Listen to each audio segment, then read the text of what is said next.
Les coupures d'électricité sont devenues monnaie courante au Cameroun. Que l'on se trouve dans les grandes métropoles ou dans les zones rurales, personne n'y échappe. Face à cette situation alarmante, on ne peut s'empêcher de se demander comment les petites entreprises parviennent à fonctionner dans de telles conditions. Quand nous lancions nos activités, on était obligé de prévoir les groupes électrogènes, travailler et dépenser. En fait, on dépense en plus. On paye les factures d'électricité, on paye le carburant. Je travaille avec le courant, donc quand il y a coupure d'électricité comme ça, vraiment, ça me pénalise.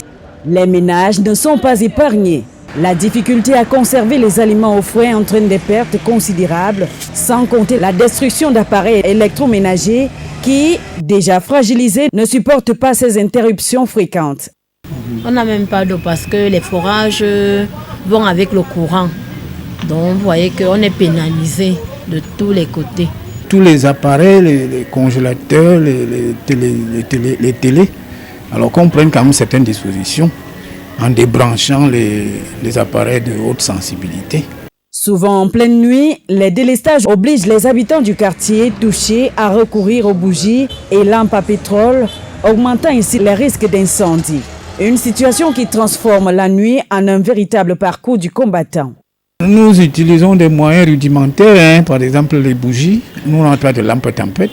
Bon, on a des lampes torches dans nos téléphones. Et ça va donc faire combien de temps? Surtout avec nos enfants qui ne savent pas les utiliser, ça peut provoquer des incendies.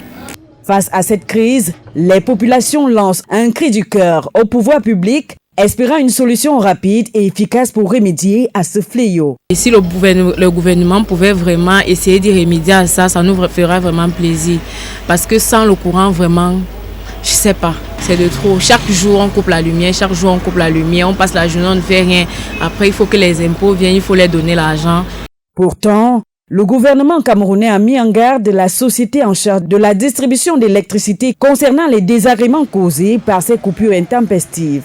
Cependant, ces avertissements semblent tomber dans l'oubli, laissant les citoyens se débrouiller tant bien